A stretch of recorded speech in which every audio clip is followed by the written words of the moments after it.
राधे राधे, जय श्री कृष्ण। हमारी संस्कृति चैनल पर आपका स्वागत है। सबसे पहले बोलिए भगवान श्री हरि विष्णु की जय।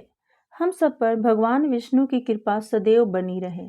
हम पुरुषोत्तम मास महात्म्य सुन रहे हैं। आज हम अध्याय 15 सुनेंगे।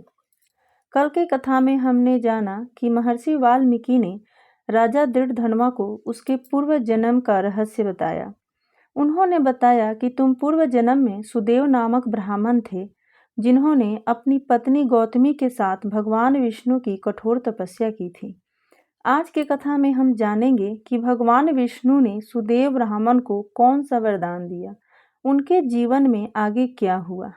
तो आइए पुरुषोत्तम मास महात्म्य की इस दिव्य कथा में आगे बढ़ते हैं।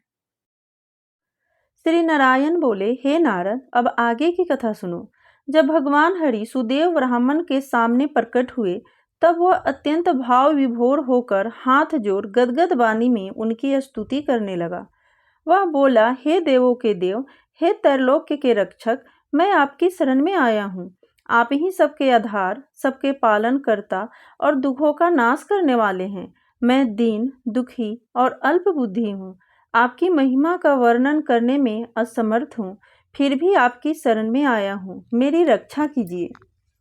उसकी करुण पुकार और भक्ति भरे वचन सुनकर भगवान विष्णु प्रसन्न हुए और गंभीर स्वर में बोले, हे वत्स, तुम्हारी तपस्या अत्यंत श्रेष्ठ है।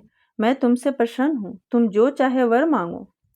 तब सुदेव ने विनम्र भाव से कहा, हे प्रभु, यदि आप मुझ पर प्रसन्न हैं तो मुझे एक सत्पुत्र प्रदान कीजिए। पुत्र के बिना यह गृहस्थ जीवन मुझे सूना प्रतीत होता है। यह सुनकर भगवान हरि कुछ क्षण मौन रहे, फिर बोले, हे ब्राह्मण, तुम्हारे भाग्य में पुत्र का सुख नहीं लिखा है। मैंने तुम्हारे भविष्य को देखा है। 7 जन्मों तक तुम्हें पुत्र प्राप्त नहीं होगा, इसलिए तुम कोई अन्य वर मांगो।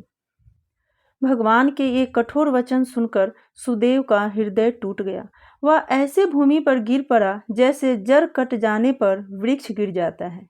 उसकी यह दशा देखकर उसकी पत्नी गौतमी अत्यंत व्याकुल हो उठी और विलाप करने लगी। कुछ समय बाद धैर्य धारण कर गौतमी बोली, हे स्वामी, उठिए। जो भाग्य में लिखा है वही प्राप्त होता है। मनुष्य अपने कर्मों का फल भोगता है। यदि भाग्य प्रतिकूल हो तो सारे प्रयास व्यर्थ हो जाते हैं। इसलिए अब दैव को ही स्वीकार कीजिए। पत्नी का ये वचन सुनकर भी सुदेव का दुख कम न हुआ।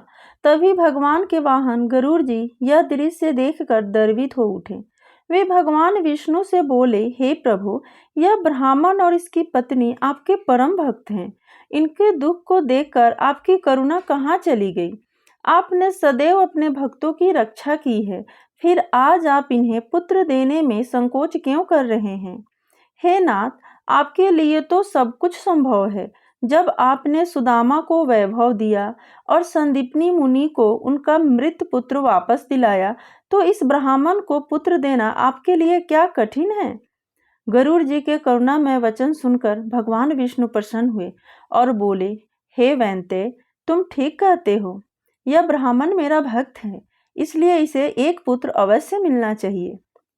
भगवान की आज्ञा पाकर गरुड़ जी अत्यंत प्रसन्न हुए और उन्होंने तुरंत सुदेव को एक सुंदर और योग्य पुत्र प्रदान किया। श्री नारायण बोले, हे नारद, इस प्रकार भगवान की कृपा और गरुड़ जी के अनुरोध से सुदेव को पुत्र प्राप्त हुआ। आज का अध्याय यहीं समाप्त हुआ। आगे की कथा हम कल के अध्याय में सुनेंगे। दोस्तों, अगर आपको हमारा ये वीडियो पसंद आए तो लाइक और सब्सक्राइब जरूर कीजिएगा और कमेंट में जय श्री कृष्ण जरूर लिखिएगा। प्रेम से बोलिए भगवान श्री हरि विष्णु की जय।